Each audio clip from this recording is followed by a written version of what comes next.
তো টাকা বা ক্ষমতার যখন পদোন্নতি বা অর্থের সুযোগ থাকে তখন আমরা হার মেনে যাই।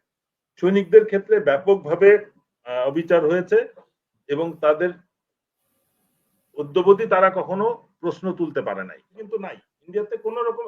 এবং এটা এই আইনটা থাকার কারণে শৃঙ্খলা যে নষ্ট হচ্ছে তা না। যে কোনো কমান্ডার একটা আদেশ দেওয়ার সময় সে সতর্ক থাকে যে আমার আদেশটা যদি আমি রক্ষা করতে না পারি তাহলে আমার জন্য এটা ব্যাড পয়েন্ট। শাস্তি হয় নাই, এক হাসিনার বিচার হয়েছে শুধু 10 মাসে 11 মাসে, আর কাউকেই তো বিচারের আওতায় নেওয়া হয় নাই। তখন সবাই আস্তে আস্তে রেজিস্ট্যান্স ডেভেলপ করতেছে এবং তারা আস্তে আস্তে খবর বলতেছে। তো ডক্টর ইউনূস স্যার কয়দিন আছে, উনি তো প্লেনে উঠে পালাবে, ডিপার্টমেন্টেই লাগে নাই। কিন্তু আমরা কি দেখতেছি সশস্ত্র বাহিনীতে সব ডিপার্টমেন্টে কিছু কিছু চেঞ্জ হলেও মানে বাংলাদেশের ইতিহাসে প্রথম সর্বোচ্চ সংখ্যক পুলিশের আইজি জেলে, ব্যুরোক্রেটস জেলে, সেই পরিমাণে কিন্তু অতীতে সশস্ত্র বাহিনী অনেক শাস্তি হয়েছে, জীবন দিয়েছে। রাষ্ট্রপতি দুইটা মানে মানে প্রেসিডেন্ট জিয়া জীবন দিয়েছে, তাকে হত্যার কারণে বিরাট একটা সংখ্যক ফাঁসিতে নেওয়া হয়েছে। এইবারই প্রথম দেখতেছি যে এক জিয়াউল হাসান ছাড়া আর কেউ শাস্তির আওতায় আসতে পারেনি এখন। কিন্তু গত 16 বছরে কি শুধু জিয়াউল হাসানই অপরাধ করছে? আর সব হুকুমের আসামি কি শেখ হাসিনা? আর্মিতে কিন্তু এই জিনিসটা নাই। আর্মিতে একটা অ্যাক্ট আছে, আর্মির একটা অ্যাক্ট আছে যেটা অফিসারদের জন্য প্রযোজ্য, আনলফুল কমান্ড। আমাকে যে একটা সেকেন্ড লেফটেন্যান্টের জন্য ওই আইনটা প্রযোজ্য, যে আমাকে যদি কেউ অবৈধ আদেশ দেয় আই ক্যান রেজিস্ট যে আমি এটা পালন করব না, এটা অবৈধ, আনলফুল। তো সুতরাং কেউ যদি বলে যে আমি আদেশপ্রাপ্ত হয়েছি বা আমি আদেশ ক্যারি আউট করেছি বা সব আদেশের মূল হচ্ছে শেখ হাসিনা, এটা অফিসারদের জন্য প্রযোজ্য না। তো সুতরাং প্রত্যেকের তার নিজের অ্যাকশনের জন্য দায়বদ্ধ থাকতে হবে এবং তার জন্য জবাবদিহি করতে হবে। আমাকে কে আদেশ দিল, আমি সুপ্রিম কমান্ডারের আদেশ পালন করছি, এটা বললে কিন্তু কোন অফিসার, কমিশন অফিসারের মাপ পাওয়ার কোনো সুযোগ নেই। এখন সৈনিকদের ক্ষেত্রে আমি মনে করি এটা একটা ছাড় আছে যে তারা তার সুপিরিয়রের অথরিটি পালন করেছে, সেটাও নীতি নৈতিকতার ঊর্ধ্বে আমি করব না। এটা হত্যাকাণ্ড একটা অপরাধ, আমি করব না, বা এই ধরনের দুর্নীতি একটা অপরাধ, আমি করব না। সে ব্যক্তিগত পর্যায়ে করার সুযোগ আছে, বাট ততটুকু মানসিক শক্তি কিন্তু আমাদের দেশে আমরা এখনো ওইভাবে ডেভেলপ করি নাই। আমাদের শিক্ষাগত, সামাজিক যোগ্যতা, সবকিছু, সামাজিক পরিবেশ মিলায় আমরা যে কোনো লোভের বশবর্তী হয়ে যাই। তো টাকা বা ক্ষমতার যখন পদোন্নতি বা অর্থের সুযোগ থাকে তখন আমরা হার মেনে যাই। সৈনিকদের ক্ষেত্রে ব্যাপকভাবে অবিচার হয়েছে এবং তাদের অদ্যবধি তারা কখনো প্রশ্ন তুলতে পারে নাই। কিন্তু এই মুহূর্তে যারা প্রশ্ন তুলছে তারা সবাই যে নিরপরাধ, তাদের প্রতি অবিচার করা হয়েছে সেটাও কিন্তু ঠিক না। অনেকের আছে সিদ্ধান্ত কারেক্ট, কিন্তু অনেকের প্রতি অনেক অবিচার করা হয়েছে। এই জিনিসগুলো একটা রিভিউর মধ্যে আনতে হবে। কিন্তু এটা এইভাবে বিবেচনায় না এনে আমরা যেটা সাজেস্ট করছি গত 5ই অগস্ট থেকে, যে একটা ওই যে বিভিন্ন রিফর্ম কমিশন যেমন হচ্ছে, সশস্ত্র বাহিনীরও একটা রিফর্ম কমিশন হইতে হবে এবং এই রিফর্ম কমিশনটা সশস্ত্র বাহিনীর বাইরের কাউকে দিয়ে করতে হবে। সশস্ত্র বাহিনীর যারা আইন সম্পর্কে জানে, যারা মানবাধিকার সম্পর্কে জানে, তারা বলবে যে সশস্ত্র বাহিনীর যে কর্মকাণ্ডগুলো হয়েছে এটা মানে ইন্টারন্যাশনাল স্ট্যান্ডার্ডে কিনা, অন্যান্য দেশের সশস্ত্র বাহিনীর স্ট্যান্ডার্ডের সাথে আছে।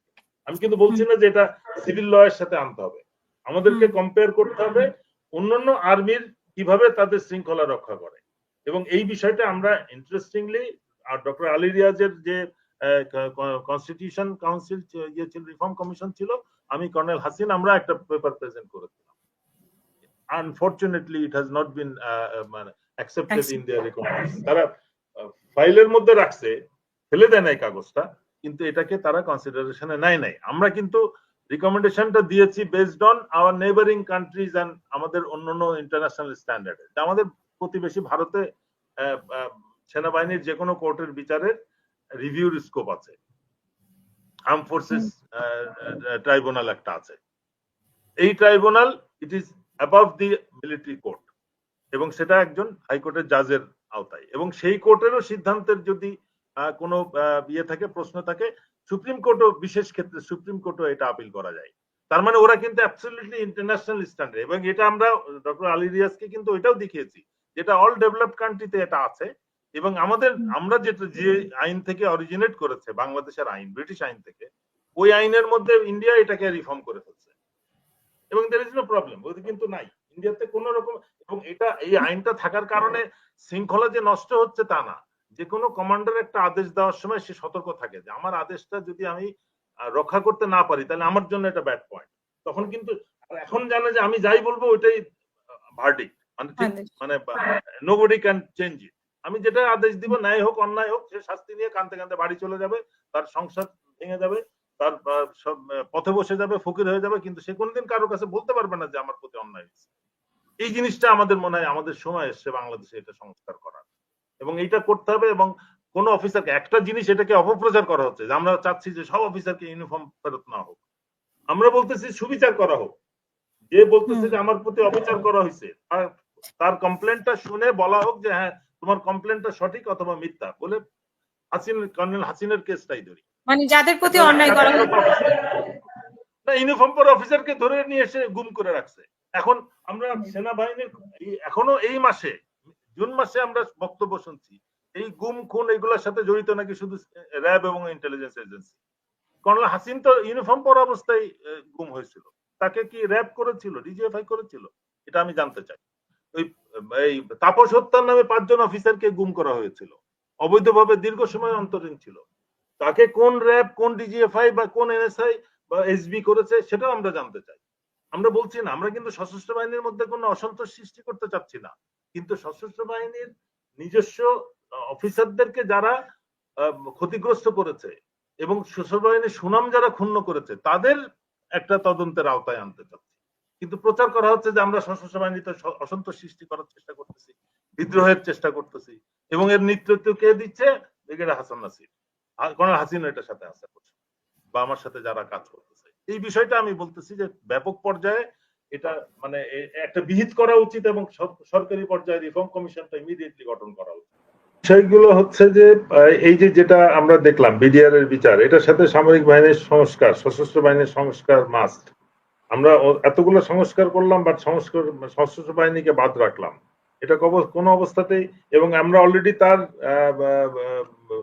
খারাপ এফেক্ট আমরা দেখতে পাচ্ছি যে সশস্ত্র বাহিনীর থেকে বিভিন্ন রকম রাজনৈতিক বক্তব্য এসছে, বিভিন্ন রকম রেজিস্ট্যান্স এসছে, যে অপরাধীরা এখনো পর্যন্ত আইনের ইয়েতে আসে নাই, তদন্তের আওতায় আসতে পারে নাই, তাদেরকে হাজির করা হচ্ছে না, অনেককে পালিয়ে যেতে সহায়তা করা হচ্ছে।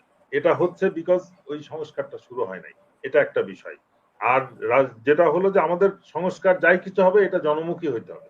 রাজনৈতিক দল বা তাদের নেতার কয়বার ক্ষমতায় আসতে পারবে, কি ভোগ করবে, কি ফ্যাসিলিটিস পাবে, এটা আমাদের সংস্কারের লক্ষ্য হওয়া উচিত। এটা এতদিন হয়েছে, মানুষ চুপ ছিল, যে যেরকম বেতন ভাতা বাড়াইছে, সংসদে গেলে ট্যাক্স ফ্রি গাড়ি, এই সমস্তকে কেটে নিয়ে এসে জনগণের সুবিধার দিকে সংস্কার করতে হবে। জনতা যেরকম ভাবে স্বৈরাচারকে হটিয়েছে, এই ধরনের কোন সংস্কার যদি জনমুখী সংস্কার না হয়, জনগণ আবার রাস্তায় নামবে তাদের সংস্কার নিশ্চিত করতে। কিন্তু সেটা মব কালচার না। মব কালচারটা হচ্ছে যেহেতু পুলিশ কাজ করছে না। আপনি এই আমরা সবাই জানি যে 3 ইলেকশন 4 ইলেকশন মধ্যে অনিয়ম হয়েছে, এতদিন কেন লাগলো? আমরা বলতেছি ইলেকশনের ট্রেন্ড চলা শুরু করছে, তাহলে আগের ইলেকশন কমিশনারদের বিচার কেন হলো না? শুধু প্রধান ইলেকশন কমিশনার একাই কি দায়ী? তার সাথে তো আরো কমিশনাররাও দায়ী ছিল, তাদেরকেও তো হিসাবে নিতে হবে। সবাইকে এই আগের পূর্বের অপরাধের বিচার শুরু হলেই ভবিষ্যৎ অটোমেটিক একটা সিকিউরিটির মধ্যে চলে আসবে। বর্তমান টিম বা ভবিষ্যতে যারা আসবে তারা তখন সতর্ক থাকবে।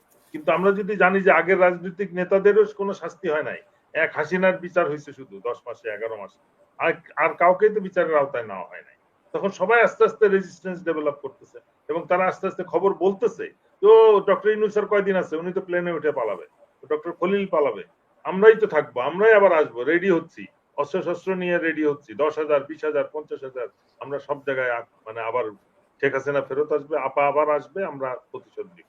তখন আর আগের ভুল কেউ আয়না ঘর থাকবে না। কিন্তু আগামীবার জনগণের এটা ছাত্রদের জানা উচিত, জনতার জানা উচিত, যারা জুলাই আন্দোলনে অংশ নিয়েছে, স্বৈরাচার যদি বা হাসিনা সরকার যদি ফেরত আসে কোনোভাবে বাংলাদেশে, তখন কিন্তু আগামীবার সে আর আয়নাঘর রাখবে না, যেটা তার বিরুদ্ধে ব্যবহার হবে, একবারে তারা ডিসপোজ অফ করে দিবে।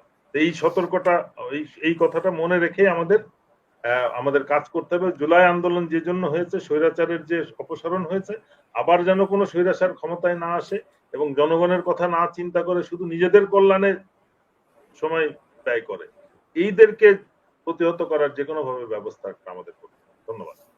আপনি যে বলছেন যে পুলিশে তার দায়িত্ব পালন করছে না, কিন্তু পুলিশের নিজেরও তো ভয় আছে মবের। পুলিশের উপরে তো মানে পুলিশ নিজেও না পালিয়ে না, আছে। আইনগত অ্যাকশন নিলে কোনো অবস্থাতেই হবে না তো। এই চিফ ইলেকশন কমিশনারদেরকে যদি আগেই নিত, রিমান্ডে নিয়ে নিত, বিচারের আওতায় নিয়ে নিত, তাহলে তার সেটা দুর্নীতি দমন কমিশন হোক বা পুলিশের মানে ইলেকশন কমিশনের আইন ভঙ্গের কারণেই হোক, এটা যে কোনো একটা আইনে, যে আইনে তাকে এখন রিমান্ডে নেওয়া হচ্ছে, এই আইনটা আগেও কার্যকর ছিল।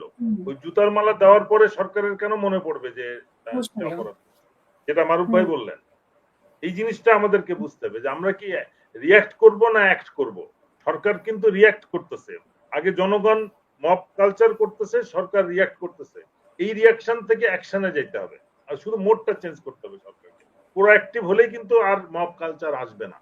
আমি একটা জায়গায় যদি আমি বিচার না পাই, একটা পর্যায়ে 5 জন 10 জন যদি একই জায়গায় বিচার থেকে বঞ্চিত হয়, তখন কিন্তু মব কালচারটা ডেভেলপ হয়, যে কেউই বিচার পাচ্ছে না, আইন শৃঙ্খলা কাজ হচ্ছে না, পুলিশের কাছে গেলে বিচার পায় না, কোনো সরকারি অফিসে কেউ সার্ভিস ঠিক মতো পাচ্ছে না, তখন মানুষ এই সমস্ত এক ঐক্যবদ্ধ হয়ে এটা প্রতিহত করতে না।